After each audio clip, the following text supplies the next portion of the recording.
Hi, I'm Suzanne Opalka and I work with Tyler McQuaid. Today I'm going to share a little bit about the research that is going on in our organic chemistry lab. Many of you may shiver at the mention of organic chemistry, but I'd like to take this time to share with you some of the areas of organic chemistry that our group finds interesting. First, let's take a look at where you can see the power of organic chemistry. You don't need to stop on a college campus or in large industry. Many of the products used every day are the direct result of innovation in organic chemistry. I'm sure you've used sticky notes to leave messages to yourself or others.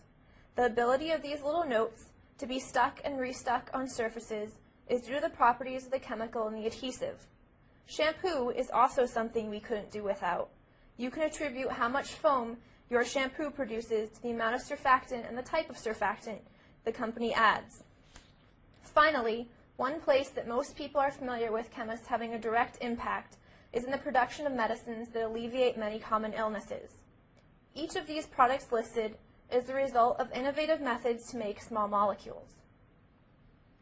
Let's look at the synthesis of some common household products, such as this pain reliever ibuprofen, found in Advil. The route I've listed here is the most efficient route to date. In fact, it's won the Presidential Green Chemistry Award for reducing the number of steps and the hazardous materials used in its synthesis. There are only 3 steps to make this valuable product. In each step, there is a box around one of the reagents. These materials are known as catalysts. A catalyst is a compound that takes part in a reaction by speeding up the rate of a transformation. For example, in this cartoon, I have the catalyst interacting with a reactant. The catalyst allows 2 of the reactants to come together, forming a catalyst complex. The desired product is then released, and the catalyst is regenerated.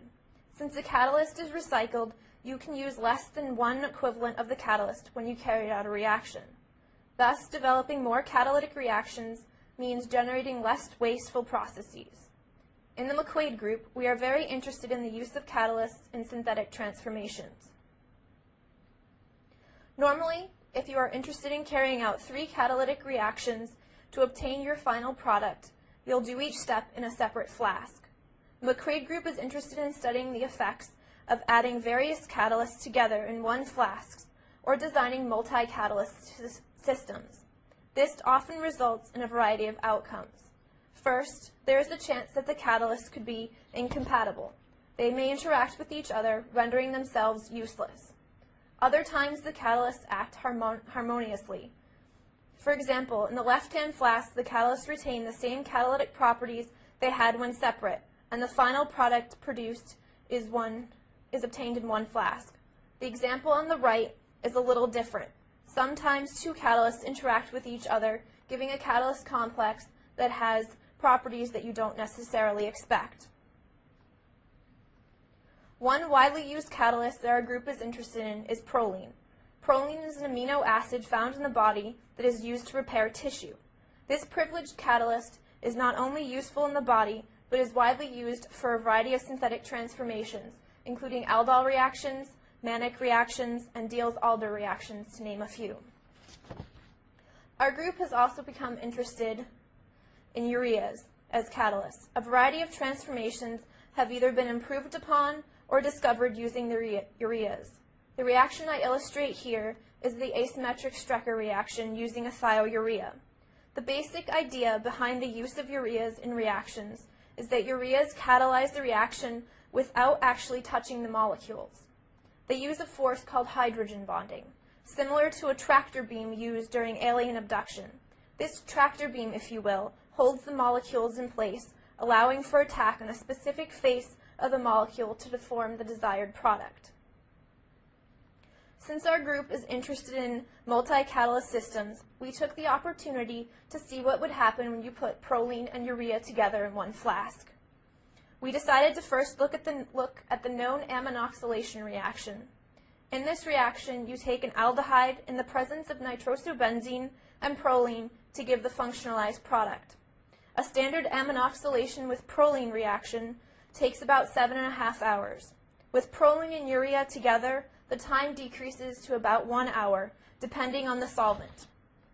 On the graph, Red squares indicate how much product is produced as a function of time with urea present, and the black circles show the amount of product produced without urea.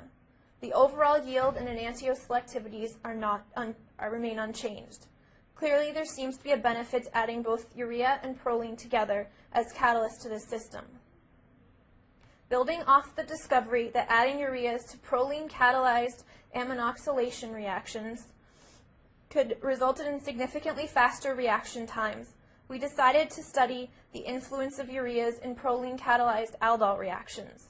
In this reaction, you take an aldehyde. In this case, I've shown 3-phenylpropionaldehyde with excess acetone. This reaction has the potential to produce 3 products. The alpha-beta and beta-gamma products result when acetone and the aldehyde react with each other. The only difference is in the elimination pattern. The third product that results is when 2 aldehydes come together. This is known as the homoaldol product.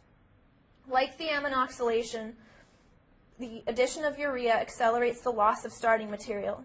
Normally, an aldol reaction can take days with proline alone. With proline and urea, the starting material is virtually gone in 8 hours. When the urea is added to the aldol reaction, not only does the rate of the reaction increase, but another product emerges as the major product. Using these conditions, you can produce more of the beta-gamma elimination product. Finding a method to directly make beta-gamma products would be synthetically useful, since these products are common intermediates en route to many natural products, and many of the current methods involve multiple steps. In the coming weeks, I will continue to study how to control the ratio of these products. Today I've shown you that synthetic chemistry is important for having access to many of the products we use daily, such as Advil.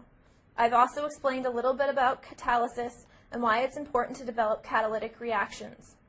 You've also seen how developing multi-catalyst systems provides advantages such as faster reaction rate and access to new products.